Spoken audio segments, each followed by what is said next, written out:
I guess right to it, Jessie. Thank you again for coming on. But talk to us about creating or co-creating Rate Your Room, Rate My Skype Room. Like, was it just a matter of like hanging out with a friend and saying like, wouldn't it be fun to have something like that? Like, how did it come up? Yes. So my partner in crime, he lives in DC and I live in Vancouver. Yeah. So we had newly decided to be a couple just before the pandemic hit, which was end of February, March. And then we got home from a trip a week before Justin Trudeau closed the borders. So there was that. And then, but we had always, for that entire 3 weeks when everybody moved from the studio into the home office. Yeah. Everybody I knew, even my mom, was sometimes snarky, sometimes nice, but they look so different when they're not in the studio. And everybody was kind of doing it, and everybody was sort of stuck at home at that point. So a lot of us news junkies would have the news on all the time, of course, in the background, working from home, or in the beginning when the offices were all closed. And so it was a Sunday, April 12th, and it was about at noon, and we were just randomly talking on the phone, and he said something like, "Oh, you should see so-and-so on MSNBC right now. They have laundry in the background. Can you believe it? That would be a 6 or something like that." And then he said, maybe we should start a Twitter account and rate the rooms. And I said, oh, like, who's gonna, no, we don't have time. Nobody's gonna like that. The pandemic can't last much longer. Right. I think I actually said that, right? 3 weeks in. And like nobody, why? So he said, okay, come on, let's just give it a try, set it up. I actually physically did it from my place in Port Moody. Yeah. And we said, see, that was another thing too. Skype was kind of on the way out and Zoom was just coming in. Right. So Rate My Skype Room was kind of, if we had known, one of those hindsight things, it obviously would have been Zoom or another platform, right? But at the time, Skype seemed appropriate. So we just, the handle Rate My Skype Room. And I think the first 3 were just shitty screenshots from his TV of, I can't even remember who the first 3 are off the top of my head. And I think one was a 6 and one was a 7 and something like that. And, a few people laughed and got the joke. And that night, I think that was our first political one. I did a Lindsey Graham, just really bad. I dropped the F-bomb. Really didn't care because not a lot of people were tuning in. And it was, everybody seemed to like it. So we kind of played with that over the next few days a little bit. We kind of got a little political and we're both left leaning. And so we, the Republicans or the people we didn't like would get very low marks, and we kind of played with that and put that in a little bit. And then Todd, he has background in photography. So we didn't make it all up. Some of it was legit, like lighting, camera, height, angle, all those kind of things that photographers would need. So we kind of threw that in. We got a couple little shticks going, like add a plant because I work in a nursery, things like that. And the end of the first week, I think we had a couple thousand followers, just friends, people we knew on Twitter, people I knew from my little tiny Twitter account. Yeah. He has a bigger Twitter account in his other job life. Yeah. And so a lot of those people, but still it was maybe 2,000 or 3,000 at the end of that first week. And then the second week, I think it was up at 5. We hit, I think 3 weeks in, we hit 10,000. That and it like, who would have ever thought that such a simple idea would blow up like it did? Yes, and like slightly snarky and yeah, like I just checked, you have over 410,000 people following you on Twitter. It's insane. it's been a ride. It's crazy. Especially because we, and people were like, well, there was no planning at the beginning. I mean, we had a scale of 1 to 10, but I mean, I look at stuff that we did back then, and we would never have given it that now that we've become seasoned room raiders. Right. Well, seasoned pro, of course, yes. Yeah. And we've gotten bolder, I think, because we've turned up the political stuff. Like it's now part of what we do. And then of course the pandemic dragged on, and then other world events. Trump was in there at the beginning. So we always were a little political, and as time went on, we kind of threw that in a little more current events and things like that. So it's still about 80% room rating, but 20% we've kind of evolved.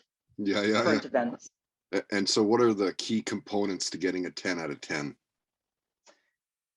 Not a Republican, not a right winger. It's pretty much. Let me think about that. I would say. I think I just saw your cat in the background. Yeah, she's going to make an appearance anytime. Oh, she definitely did. Yeah. The easiest things are there's 2 zeros usually that we call them. One is, and they're both easily fixed. One is hostage video room, we call it.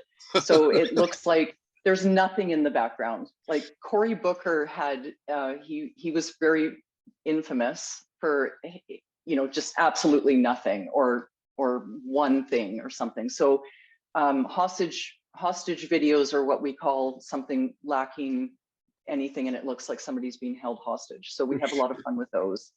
And some abductors are nicer than others and will have one thing, but it's still considered a hostage video. So basically, don't stand in front of a blank wall.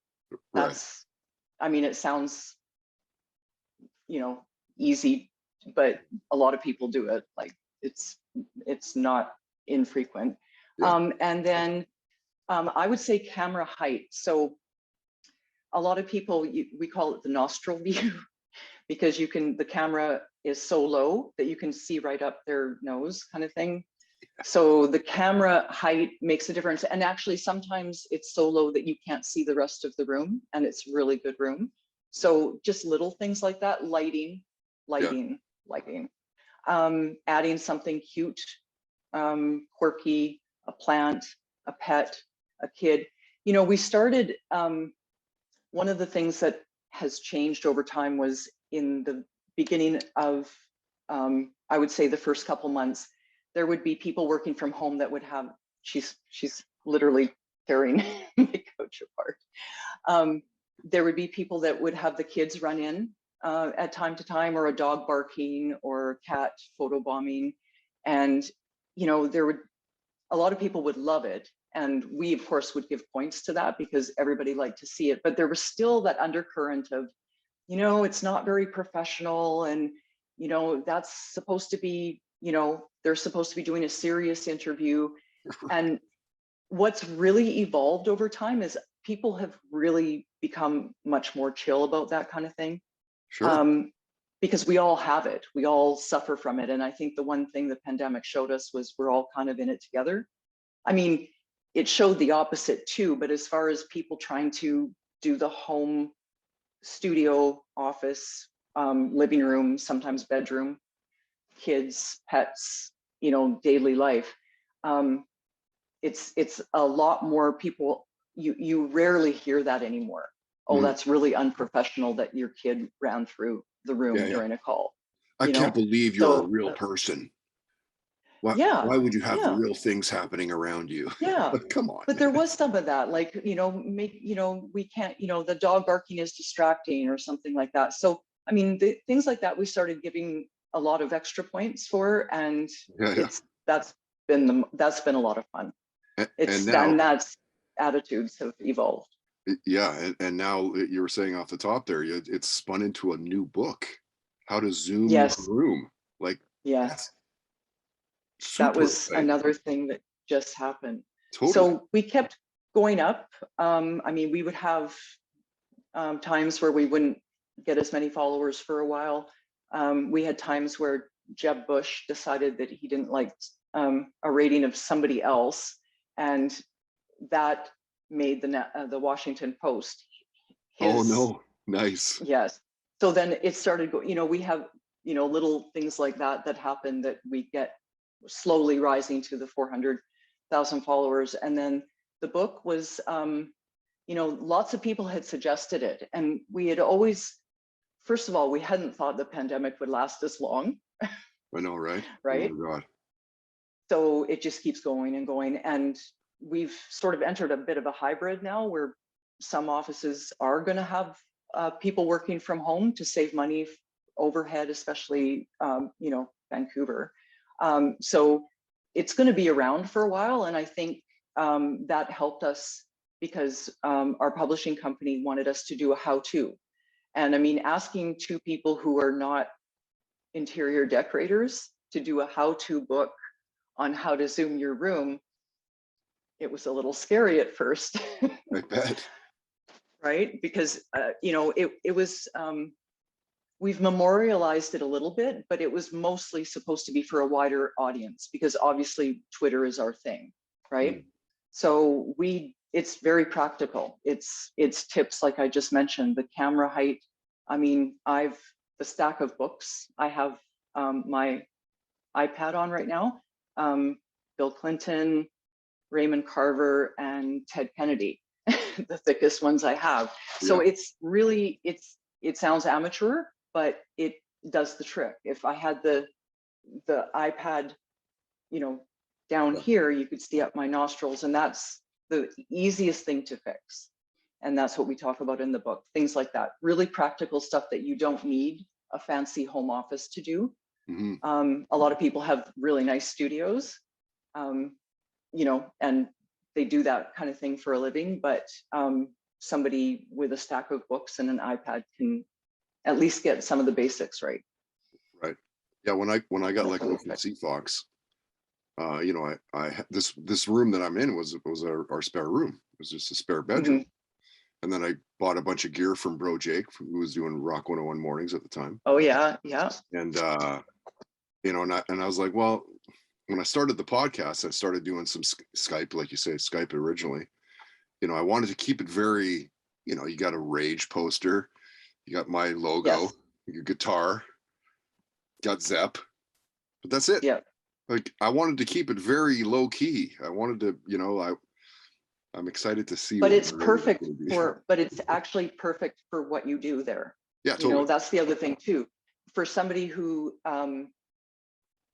like for somebody that with like, you're going to do very well. Because yeah, guitars and those posters. Yeah, it all, I mean, it's exactly what people expect of me. Yeah, exactly. What have you been binge watching during the pandemic? Like what are the shows that you're just like, oh, these are like I'm going through 4 or 5 tonight? Ozark for sure. I was so happy when Ozark came back. I've gone down kind of I call it my guilty little secret road. I have to turn off the news a lot of the time. I mean, just especially now. So have you ever heard of Love is Blind on Netflix? Love is Blind? No. Love is Blind. So it was actually a social experiment of if you could fall in love with someone without ever seeing them. So you actually have to get to a point where you have proposed to the other person before you ever see them. What? But you get to they have a bunch of text with them and write them and all that kind of stuff. You just they put them in a pod. So they have a room, but it's separated by a wall.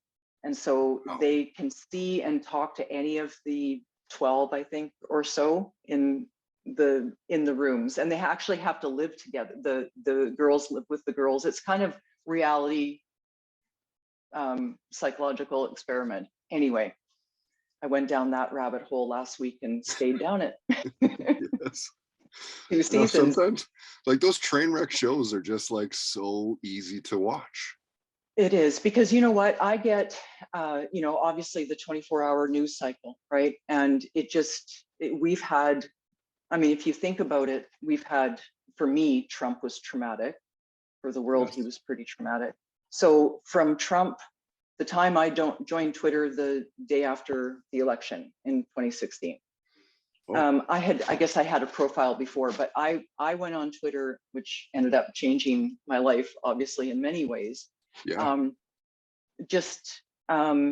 A friend had said to me, you know, you're going to need help to deal with this trauma of Trump. And we didn't even know how bad it was.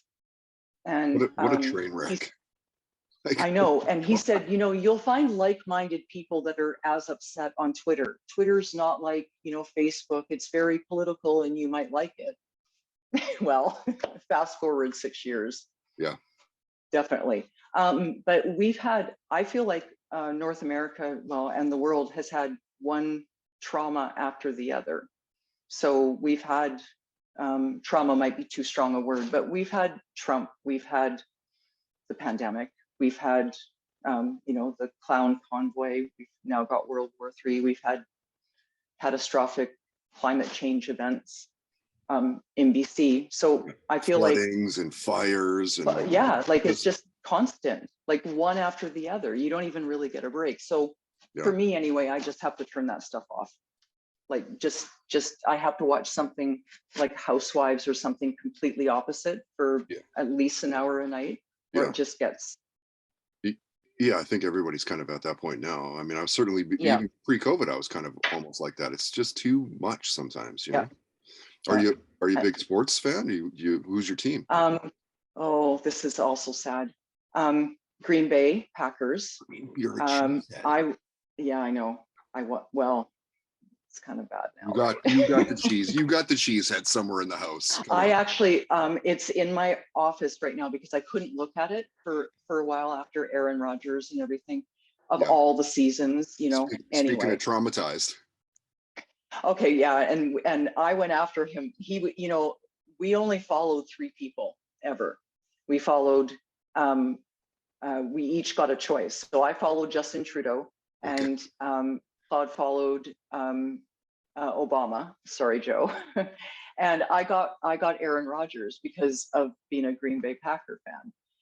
So I had to unfollow him, and it was very traumatic. It was a dark moment. Yeah. It's like, what? It was something. It was a public breakup, if you will. Yeah. It's very public. Who's the most famous person that follows you on Twitter? Oh, do you know? You know, we've had the most famous person, I would say, that has replied or retweeted or liked was Hillary Clinton. Whoa. But she doesn't follow us. But that, I think it was 3 weeks after we started, I gave her a 9. Like, looking back on it, that would not have happened today. But anyway, I did. I gave her a 9. And it was like at that time, I think we were just hitting maybe 6,000 or 7,000 followers, maybe closing in on 10, but it wasn't that many. But that was a very popular tweet. And I had done it just before I'd gone to bed. And of course, Claude's on the other side of the continent. So Eastern time, it was all, you know, I'm 3 hours behind. So I think for whatever reason, my phone kept flashing. And even though I wasn't looking at it, my alarm hadn't gone off. So I finally looked at it at about 5:30 a.m. And I had like 17 people, including my mother, texting me. Hillary replied. Like, what? Awesome. So that was the first, and probably for me, my favorite celebrity or famous person moment, for sure. Yeah, and it's moments like that. That's the reason why the account is as big as it is. And like when Jeb Bush was going off about shit, like that's the stuff where people are like, "What is this account?" Yeah. Yes. Yeah. Like I think we confused a lot of people. Yeah. But it was good. Yeah. I'm curious. You know, outside of what you're known for, like what was the music in your house as a kid growing up?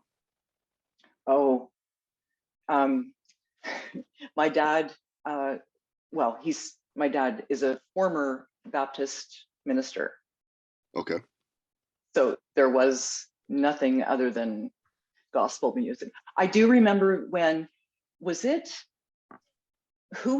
wasn't Johnny, who was the country star that kind of crossed over into Christian music, he and his wife? And we got to listen. Dan Hill?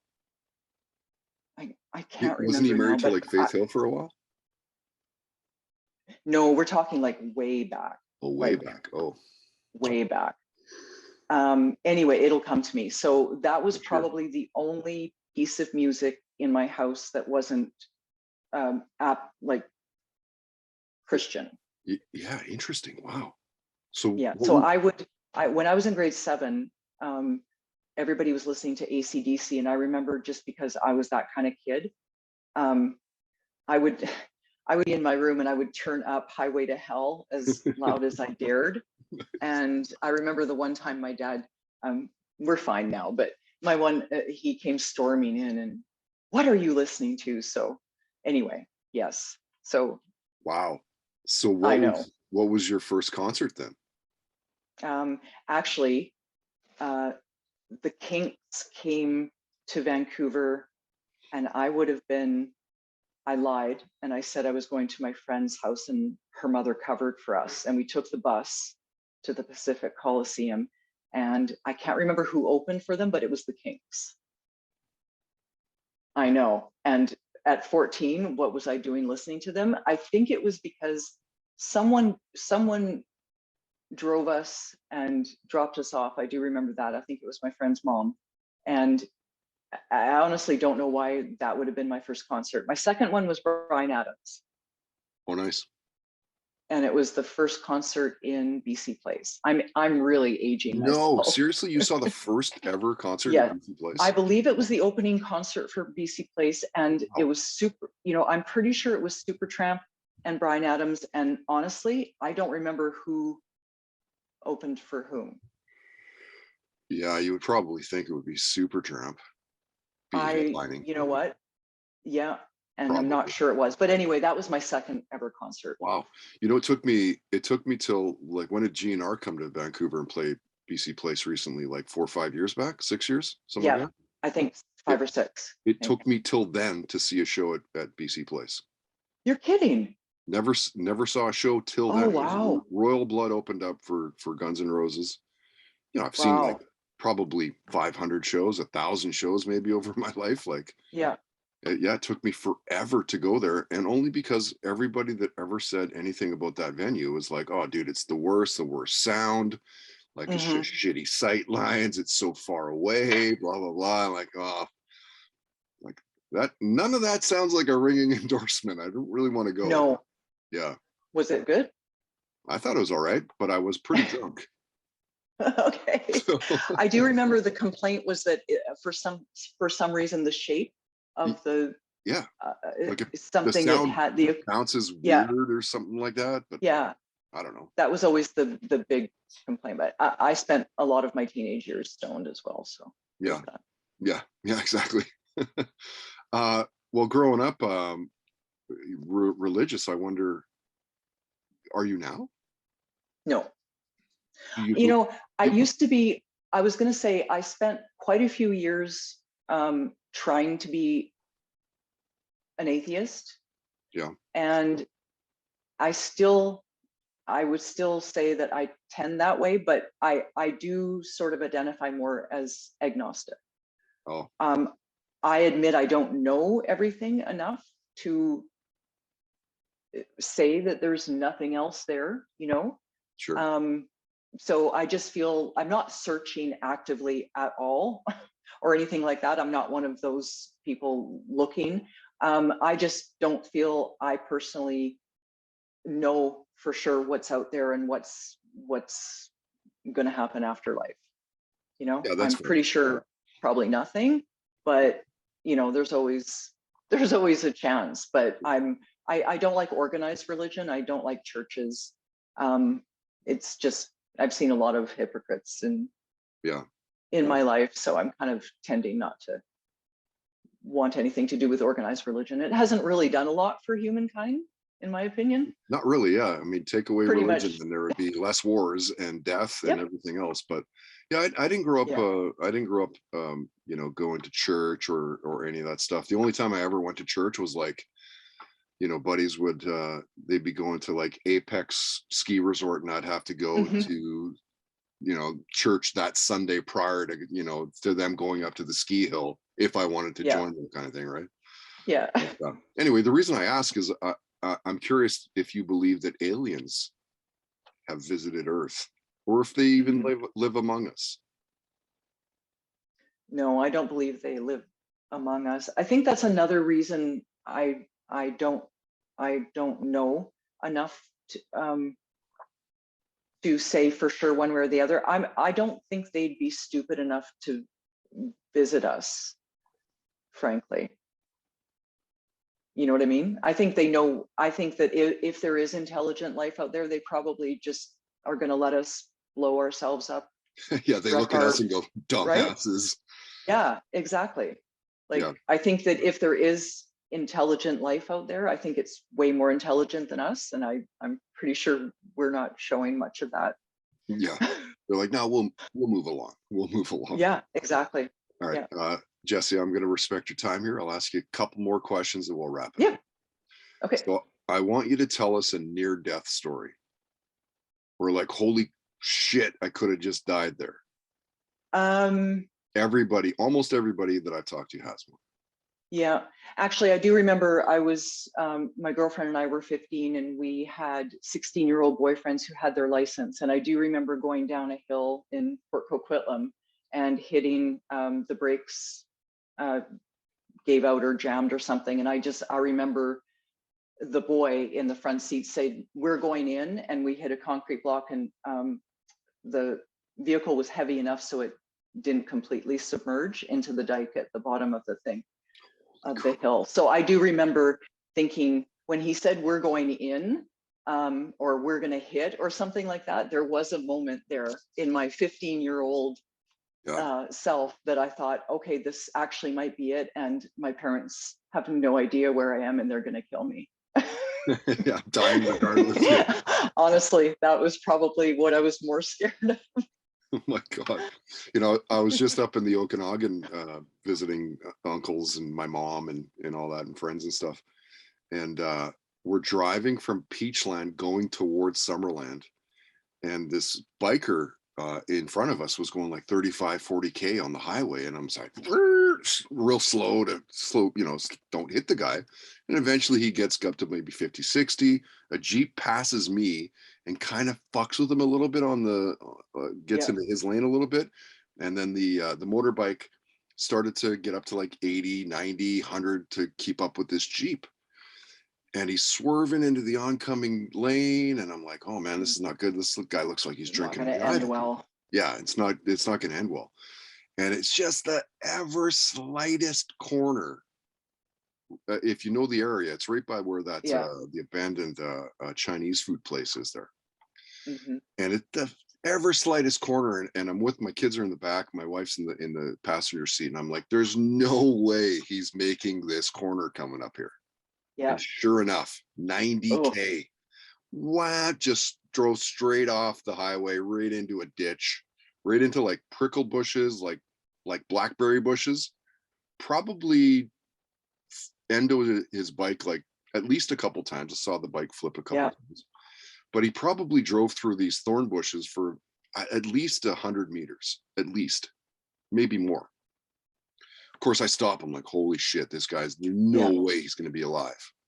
Yeah. But, I go up to Buddy and he's there. He's got a cut on the bridge of his nose. There's a bit of blood on his face. His ankle's broken. You can see it's broken. Yeah. And so I start talking. I'm like, "Buddy, are you okay? What's your name? Do you know where you are?" All these regular questions, right? Do you know how lucky you are you're not dead? Oh, 100%. And I'm like, he's like, "Get me out of here, man. Like, I'm okay." I'm like, "Dude, your leg is trashed. There's no way you can walk on that." Not only that, I've already called the ambulance is on. No ambulance, no cops.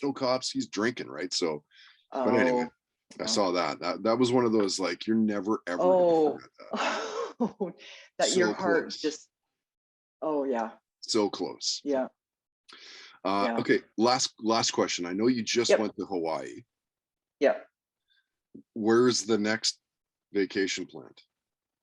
Does it feel good to get out of here and actually, feel normal? It was wonderful. I had been, the last time I had been away other than Victoria last year had been to Ocean City in 2020. We want to go to Paris. We actually want to celebrate the book by going to Paris. Yeah. And we had planned to do that when we finished it the writing part of it in September, and then, October, and then Omicron, all that sort of stuff. Yeah. So we haven't gone yet, and we're going to go. Cool. And when is the book out? Please, God. Yes, exactly. Help Knock wood. Please. When is the book coming out? Do you have the release date? Yeah, June 24th. Oh, it's soon. Yep. We got galley copy. Nice.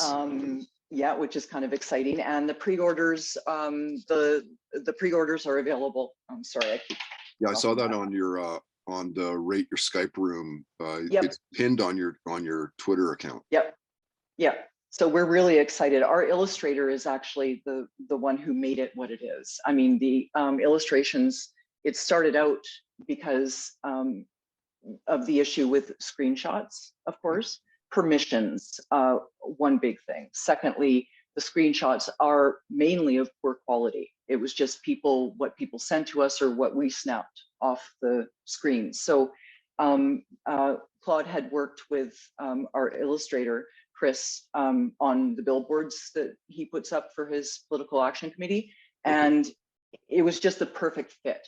And so the illustrations are absolutely beautiful. So it's quite a work of art. We're excited. That's great. Yeah, I can't wait to see that. You're easy to find beyond, the Rate your Skype room on Twitter. Simply your name, and is that Jessie Bahrey? How do you pronounce your last name? Yes, it looks like it should be exotic, but it's just like the man's name, Bahrey. Yeah, it looks like it should be like Bahrey or something like that. Bahrey. Yeah. You can do that if you want, but it's not. So it's Jessie Bahrey. REY.